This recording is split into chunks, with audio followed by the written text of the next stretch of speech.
இப்போ என் பக்கத்தில் பார்த்தீங்கன்னா பஜாஜில் இருந்து எக்ஸ்வைட் மேக்ஸிமா எக்ஸ்வைட் டீசல் வண்டி இருக்குது. நம்ம வந்து சிஎன்ஜி வண்டியை இதுக்கு முன்னாடி வந்து பார்த்துருப்போம். அதில் இந்த மாதிரி சீட்டுக்கு கீழே பார்த்திங்க அப்படின்னா சுத்தமாக ஸ்பேஸ் இல்லாமல் டேங்க் இருக்கும், அந்த இடத்துல வந்து கம்ப்ளீட்டாக மறைச்ச மாதிரி. இப்போ வந்து இதில் இவ்வளோ ஸ்பேஸ் இருக்கிறதுனால கீழே வந்து ஸ்டெப்னி வீல் வந்து கொடுத்துட்டாங்க. இதை மாதிரி நார்மலாக ப்ரௌச்சரில் இருக்கக்கூடிய விஷயங்களை வந்து இன்றைக்கி நம்ம பார்க்க போகிறது கிடையாது. கம்ப்ளீட்டாக வந்து உங்களுக்கு ப்ராக்டிக்கலாக இந்த வண்டி எப்படி யூஸ் ஆக போகுது, இதில் கொடுத்துருக்கூடிய ஒவ்வொரு விஷயமும் நமக்கு ரியல் டைமில் இந்த வண்டியை ஓட்டும் போது எந்தெந்த விதத்துலலாம் பயனுள்ளதாக இருக்குது அப்படின்றத நம்ம பார்க்க போகிறோம். முதல்ல இந்த வண்டியில் கொடுத்துருக்கூடிய இன்ஜினை பற்றி நம்ம தெரிஞ்சுப்போம், அதுக்கப்புறம் வந்து ஒவ்வொன்றா நம்ம பார்க்கலாம். ஃபஸ்ட்டு இந்த வண்டியில் கொடுத்துருக்கூடிய இன்ஜின் பார்த்திங்க அப்படின்னா பஜாஜோட இன்ஜின். டேரெக்டாக வந்து இப்போ ஒரு சில பிராண்டுகளில் பார்த்தீங்கன்னா அவங்களோட ஓன் இன்ஜின் வந்து யூஸ் பண்ணுறதில்ல, வேறு ஒரு பிராண்டில் உள்ள இன்ஜினை வந்து எடுத்து யூஸ் பண்ணுற மாதிரி தான் இருப்பாங்க. பட் பஜாஜில் இருக்கக்கூடிய எல்லா ஆட்டோக்களுமே அவங்களோட ஓன் இன்ஜின் தான். அது மட்டும் இல்லாமல் இப்போ ரீசெண்டாக பார்த்தீங்கன்னா ஈவியில் கூட நிறைய ஆட்டோ லான்ச் பண்ணியிருக்காங்க. அப்போது இந்த 3 வீலர் செக்மெண்ட்டில் நம்பர் 1 பிராண்டாகவும் வந்து பஜாஜ் வந்து இருந்துகிட்டு இருக்காங்க. இப்போ இதோட இன்ஜின் பார்த்தீங்கன்னா 470 சிசி 470.5 சிசி 22.7 நியூட்டன் மீட்டர் டார்க்கை ப்ரொடியூஸ் பண்ணக்கூடிய ஒரு இன்ஜினு. அது மட்டும் இல்லாமல் 9 ஹெச்பியை வந்து அதிகபட்சமாக ப்ரொடியூஸ் பண்ணுது.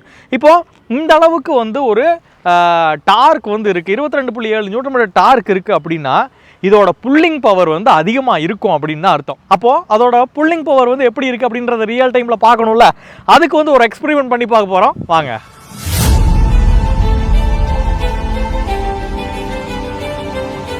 ஐச்சர்லேருந்து 1095 அப்படின்ற இந்த வண்டியை பின்னாடி வந்து ஒரு கயிறில் வந்து டைப் பண்ணி வச்சுருக்கோம்.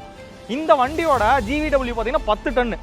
இதில் பேலோடு வந்து ஒரு 7 டன் வச்சுக்கலாம். அது நம்ம ஏற்றலை, 3 டன் வண்டியோட வெயிட் மட்டும் வரும். இந்த 3 டன்னை நம்ம ஆட்டோ வந்து இழுக்குதா அப்படின்றத லைவாக வந்து பெர்ஃபார்ம் பண்ணி காட்ட போகிறோம். இது மூலமாக 3 டன்னு இழுத்துருச்சு அப்படின்னா எந்த அளவுக்கு லோடு வந்து இதில் ஏற்ற முடியும் அப்படின்றத லைவாக நம்மளால் புரிஞ்சுக்க முடியும். வாங்க.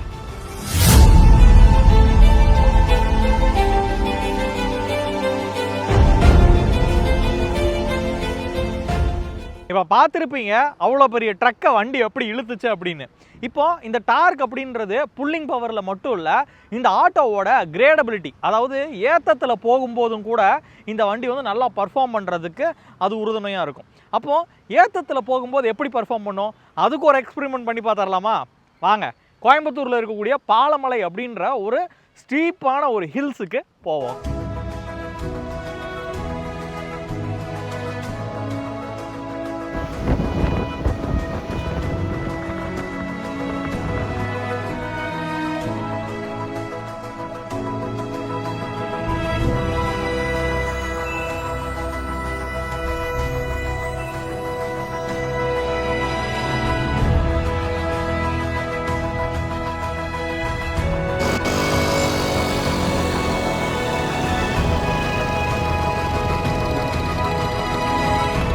ஸோ எந்த அளவுக்கு வந்து ஒரு ஸ்டீப்பில் வந்து ஏறி நிற்கிது அப்படின்னு சொல்லி பாருங்கள்.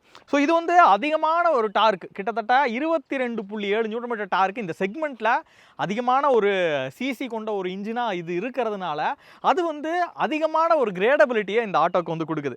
ஸோ அதனால் கிட்டத்தட்ட நம்ம வந்து 4 பேர் வந்து D+4 தான் இந்த ஆட்டோவோட கேட்டகிரி.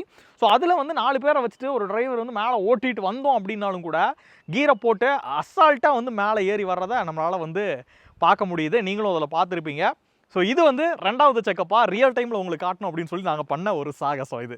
ஒரு 4 பேர் சீட்டில் உட்காந்தா நல்லா அகலமாக இருக்கணும் வண்டி. அதுக்காக 1.5 மீட்டர், அதாவது 1.5 மீட்டர் அகலத்துக்கு இருக்க மாதிரி வண்டியாக வந்து நல்லா அகலமாக வந்து கொடுத்துருப்பாங்க. ஸோ இந்த மாதிரி இருக்கும்போது இதில் டீசல் வண்டி, டீசல் இன்ஜினு, மைலேஜ் என்ன கிடைக்கும் நமக்கு அப்படின்ற ஒரு கொஷின் வந்து வரும். இவங்க கம்பெனி சைடில் கேட்கும்போது 30 வரைக்கும் அப்படின்னு சொல்லி சொல்கிறாங்க. கம்பெனி கிளைமிங் வந்து 30 அப்படின்ற ஒரு மைலேஜ் கிடைக்கும் அப்படின்னு சொல்கிறாங்க. அப்போ இந்த வண்டியோட காஸ்ட் என்ன வருது அப்படின்றத நம்ம தெரிஞ்சுக்கணும். இந்த வண்டியோட காஸ்ட் இன்றைக்கி ஆன் ரோடு அப்படின்றது பார்த்திங்கன்னா இந்த ஜூன் மாதத்தில் இந்த வண்டியோட ரேட்டு 3,52,000 அப்படின்னு சொல்லி ஆஃபரெல்லாம் போக உங்களுக்கு வந்து வண்டி ஆன் ரோடுக்கு கையில் கிடைக்கிற மாதிரி இருக்கும். இந்த வண்டியில் இருக்கக்கூடிய ஒரு பெரிய ப்ளஸ் பாயிண்ட்டே பார்த்தீங்கன்னா இதில் வந்து 4 பேர் வந்து உட்கார வச்சுக்க முடியும், 4 பேர் உட்காந்துக்கலாம். இன்கேஸ் இந்த சீட்டை வந்து பின்னாடி வந்து போட்டுட்டு இந்த இடத்துல வந்து ஒரு சும்மா பெஞ்சு சீட் மாதிரி வந்து போட்டு பின்னாடி ஒரு வரிசை முன்னாடி ஒரு வரிசைன்னு போட்டு இதை இன்றைக்கும் வந்து காஞ்சிபுரம் ஏரியாக்கள்லாம் பார்த்திங்க அப்படின்னா ஷேர் ஆட்டோ மாதிரி யூஸ் பண்ணிக்கிட்டு இருக்காங்க. அதுக்கான பர்மிட் வந்து இதுக்கு இல்லை, பட் இருந்தாலும் அப்படியும் வந்து யூஸ் பண்ணிக்கிட்டு இருக்காங்க. ஸோ இன்னொரு பக்கம் பார்த்திங்க அப்படின்னா கேட்ரிங் சர்வீஸ் வச்சுருக்கவங்க தாராளமாக இந்த மாதிரியான வண்டி வந்து வச்சுருக்கிறாங்க. சமயங்களில் பார்த்திங்க அப்படின்னா இந்த மாதிரி ஆட்டோவாக ஓட்டிக்கிறாங்க. சமயங்களில் பார்த்திங்கன்னா அந்த கேட்ரிங் சர்வீஸில் இருக்கக்கூடிய வெசல்ஸ் எல்லாம் சப்ளை பண்ணுறதுக்கு இந்த மாதிரி ஆட்டோவை வந்து பயன்படுத்திக்கிறாங்க. அது மட்டும் இல்லாமல் இந்த சீட்டை மட்டும் கொஞ்சம் அகலமாக போட்டோம் அப்படின்னா டிரைவர் ஒருத்தர் உட்காந்துக்கிறாரு, சைடில் 2 பேரை வந்து உட்கார வச்சுக்கிறாரு. இந்த அளவுக்கான ஒரு ஸ்பேஸ் அப்படின்றது இந்த மாதிரி பெரிய ஆட்டோக்களில் தான் வந்து கிடைக்குது. அதனாலேயே கூட நிறைய பேர் இந்த பெரிய ஆட்டோக்களை வந்து விரும்புறீங்க. இந்த மாதிரி முன்னாடி ஆட்கள் உட்கார்றது மட்டும் இல்லாமல் பின்னாடி வந்து ஓரளவுக்கு நல்ல லக்கேஜ் வந்து வச்சுக்க முடியும். இது பார்த்தீங்கன்னா ஒரு 2 பாக்ஸு.